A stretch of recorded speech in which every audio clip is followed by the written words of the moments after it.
Welcome to the Mindfulness Meditation Podcast presented by the Rubin Museum of Himalayan Art, a global museum dedicated to bringing greater awareness and understanding of Himalayan art to people around the world. I'm your host, Tashi Chudran. Every Thursday, we offer a meditation session at New York Inside Meditation Center that draws inspiration from an artwork from the Rubin's collection and is led by a prominent meditation teacher. This podcast is a recording of our weekly in-person practice. The description of each episode includes information about the theme for that week's session and an image of the related artwork.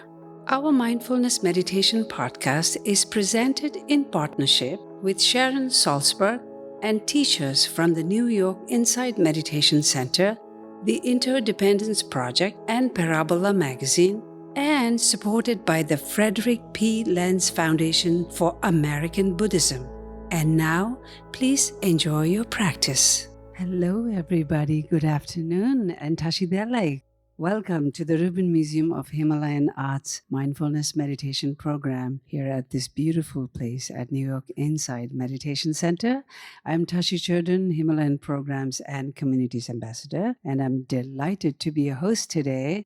So the Rubin is a global museum dedicated to presenting Himalayan art and its insights, and we're so glad to have all of you join us for this weekly program where we combine art and meditation. Inspired by our collection, we will first take a deep look at the work of art that is chosen by our teacher amongst a selection of art that we send in to connect for the theme. And then we'll have a short sit, 15 to 20 minutes, for the meditation guided by our teacher, Elaine Retholtz. So let's take a look at today's theme and artwork. The theme for this month is wisdom.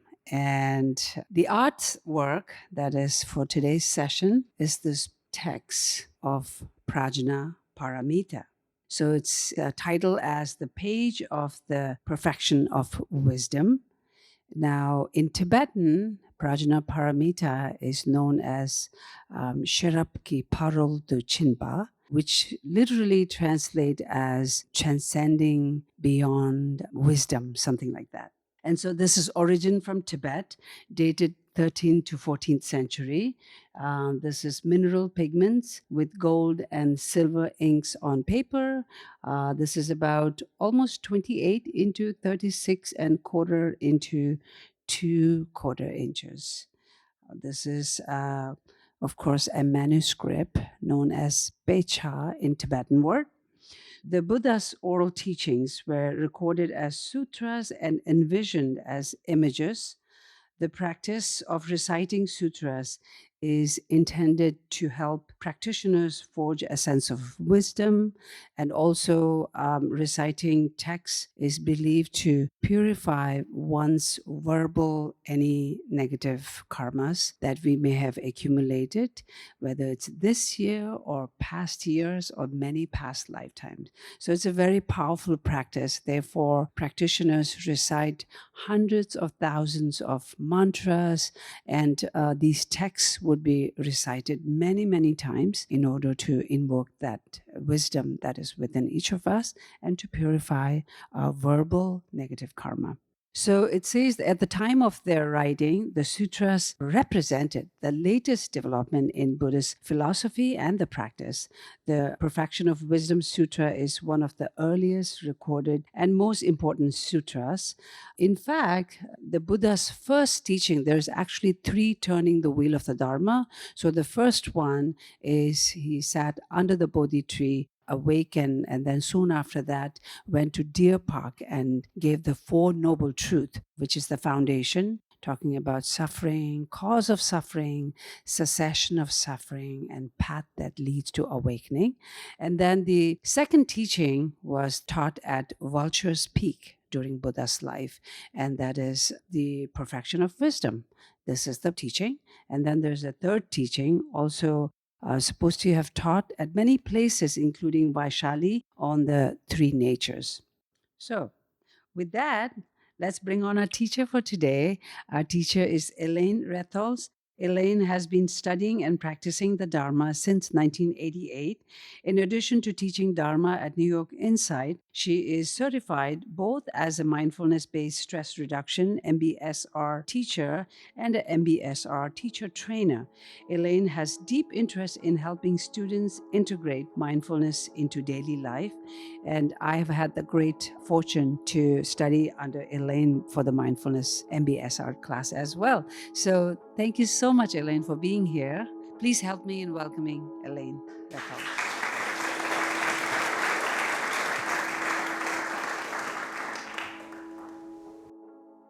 So thank you, Tashi, for that wonderful presentation on the art. And, I want to take it in a slightly different direction. As Tashi said, my interest is how do we bring this into our daily lives and into our practice? And what I have learned is that in the teachings, at least in the Insight tradition, that the Buddha taught that there are 3 levels of learning. The first level is that we listen to the teachings, or here in this case, that we read the teachings. And, it was an oral tradition, and so you would go and you'd hear the Buddha speak, and often there would be some interest or intellectual agreement, like I like to use this example. You may have heard me use it before. If I said to any of you, oh, do you know things are impermanent, that they change? Probably nobody would argue.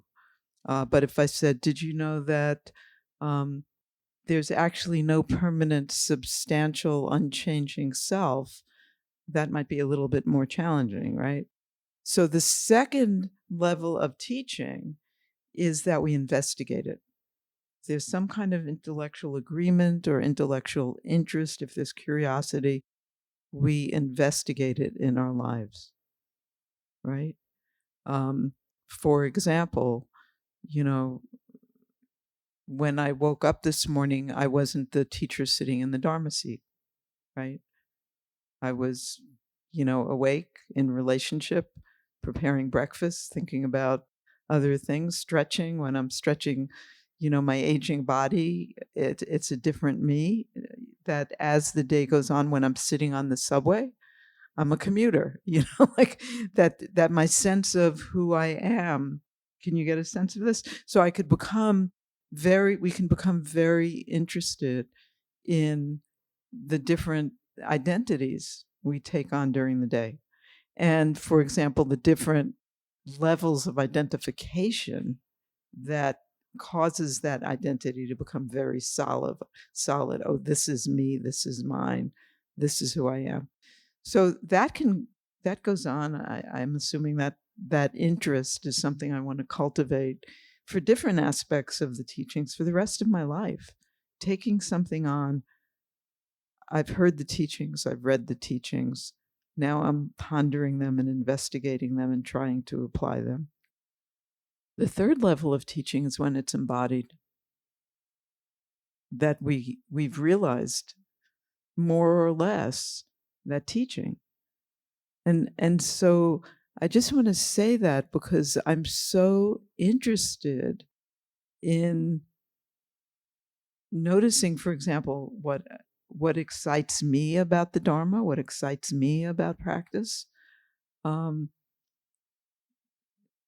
then taking that on for a day, a week, a month, months, and really seeing is the Buddha said, don't believe something because anybody says it, including me. Check it out for yourself.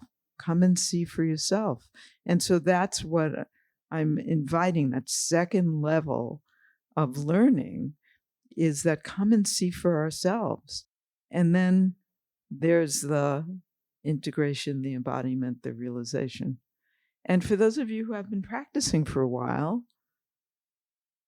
I'm sure that there have been some fruits, that there are some things that you once believed that now maybe you're seeing through, and some things that you're incorporating and so on.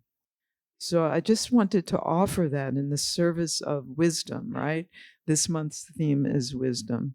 And the wisdom that we're talking about isn't necessarily the wisdom that we get in an academic way from studying a book and studying facts.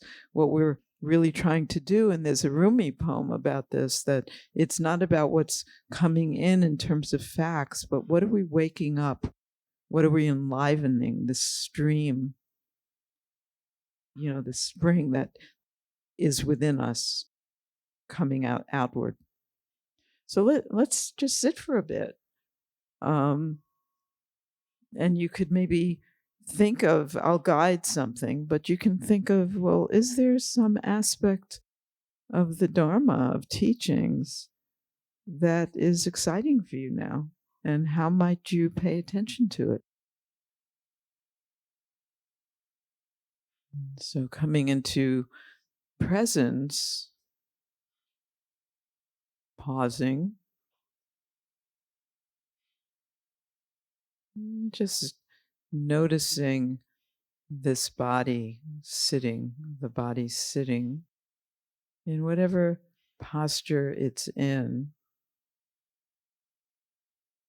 and receiving the body through the lens of sensations. It could be a general sense of all of the different sensations in the body,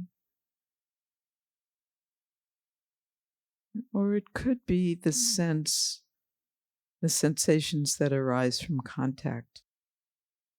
The Buddha said that with contact, the world arises. And the contact is through each of our five senses and the way the mind and heart contacts the world. And it's not unidirectional.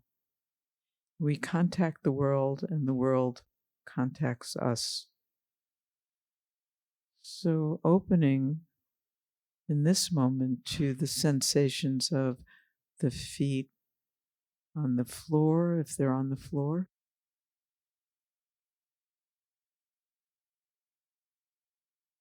your seat on the chair, your thighs on the chair.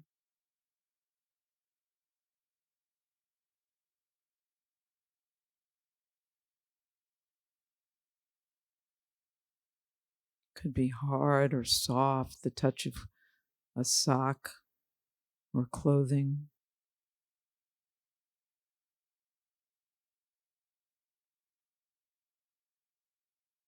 General sense of the skin making contact with clothing or the atmosphere. And often there's temperature, associated with that, warmth or coolness.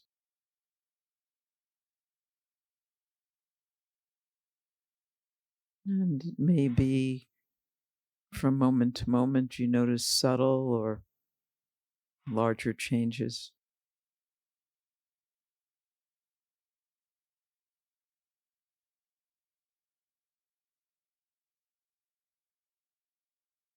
And within this sphere of sensations that we call body, noticing the breath, the body breathing itself into being. And it might be a general sense of the breath,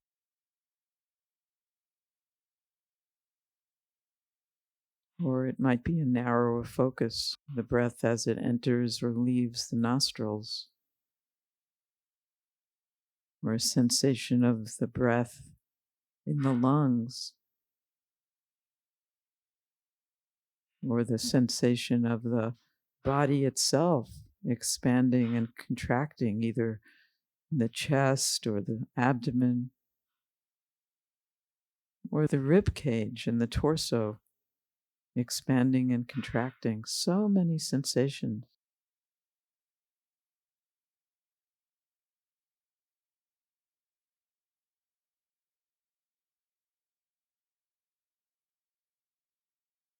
And just in the breath, we can witness impermanence, because we can't have an in-breath forever. It turns to the out-breath and so on.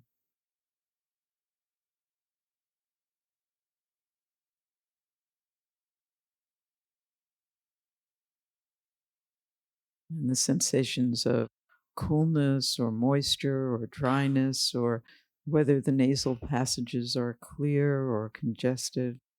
This is also changing from moment to moment as we refine our perception.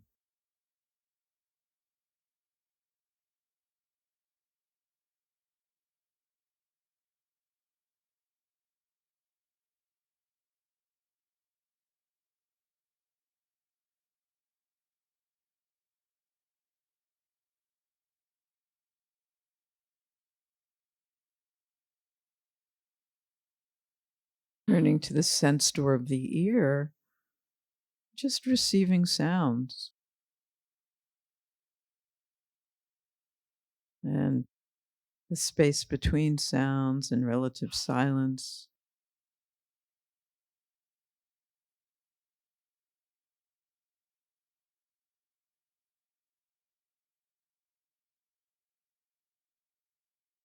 And perhaps we can experience in this moment and from moment to moment the changing nature of sounds arising.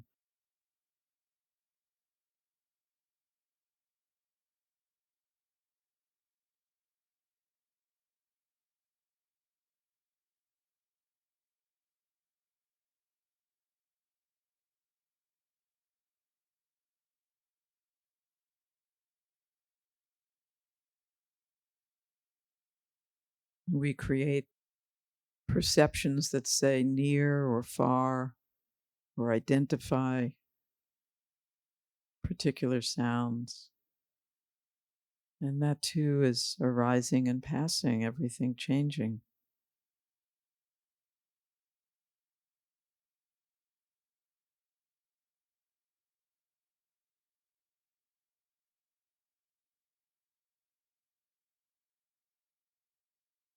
And the sense door of the eye, even with the eyes shut, maybe experiencing light, shadow, colors.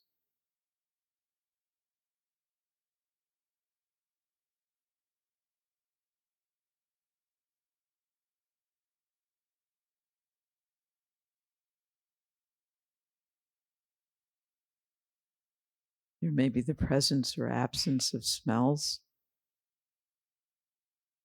or the presence or absence of tastes.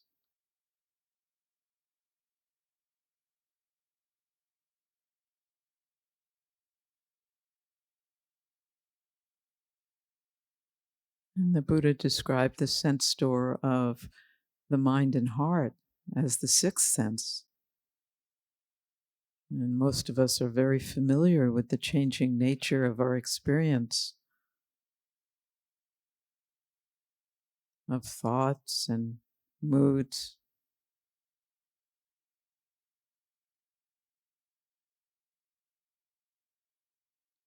It can be easier with hearing to recognize that sounds are impersonal.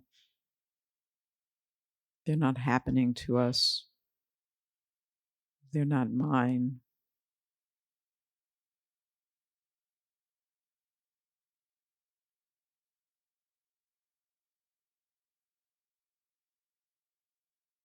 And we bring this same curiosity to moods that are arising and passing, to a sense of liking or not liking. There's some contact, hearing arises, and maybe we don't like it. We think it shouldn't be here. We make up a story. There's resistance. We make it something we have to do. Perhaps you can feel some contraction around it.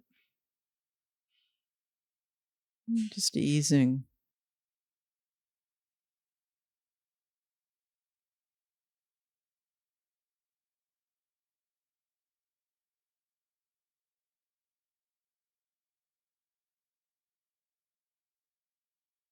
Becoming sensitive to the changing nature of moods, which often arise in relationship to the pleasant and unpleasant and what we think is right or wrong or what we like or don't like. Just noticing moods and noticing thinking.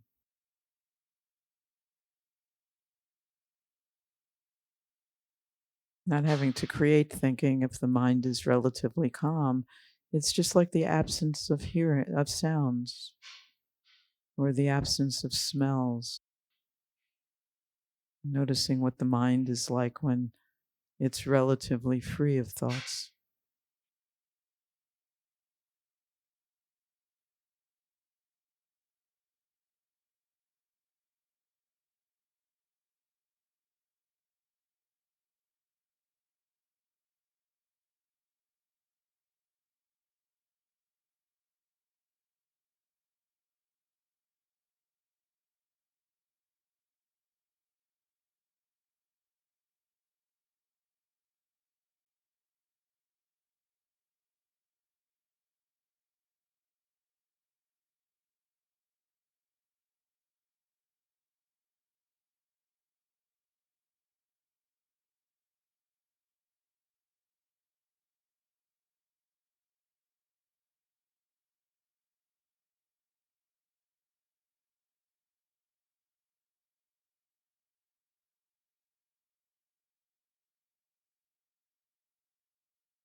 So it's one thing to hear everything is impermanent. It's one thing to say, oh, I know everything is impermanent.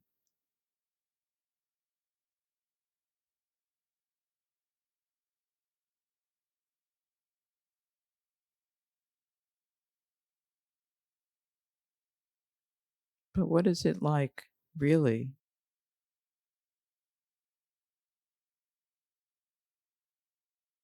to sit from moment to moment or to be in our lives from moment to moment amidst the swirling of everything?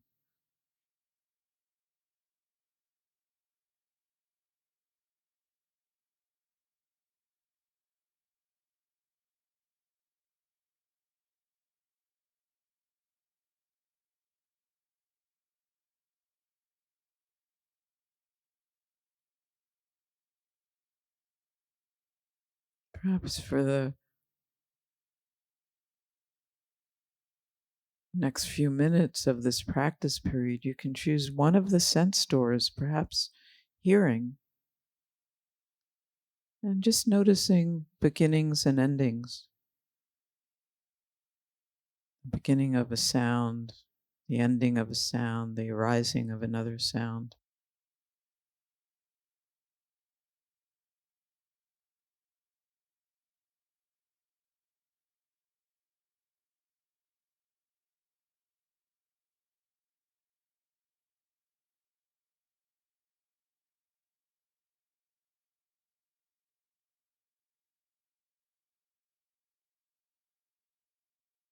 Not me, not mine. I can't control it.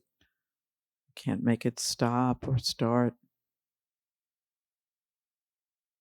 Just impersonal phenomena arising, staying for a while, passing away.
So this is just a small taste, a small example.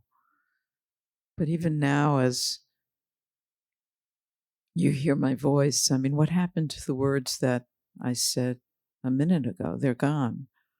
Or if we hear a siren, it's not the same siren.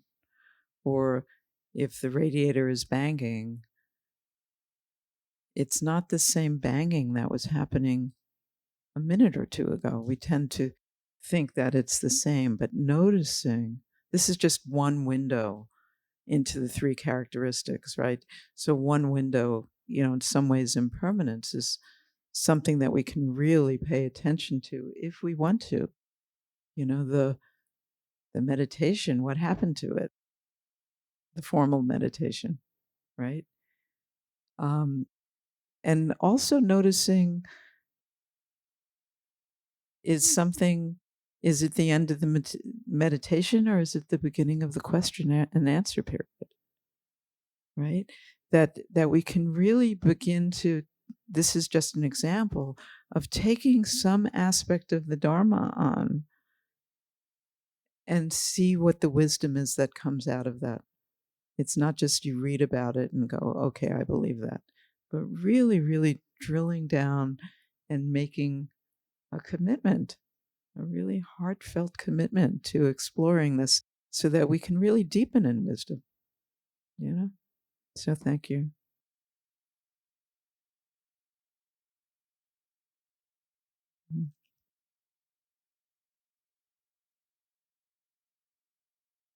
Thank you so much for that beautiful session, Elaine.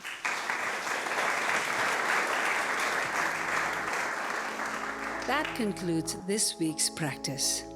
To support the Rubin and this meditation series, we invite you to become a friend of the Rubin at rubinmuseum.org/friends. If you are looking for more inspiring content, please check out our other podcast, Awaken, which uses art to explore the dynamic paths to enlightenment and what it means to wake up. Available wherever you listen to podcasts. And to learn more about the Rubin Museum's work around the world, visit rubinmuseum.org. Thank you for listening. Have a mindful day.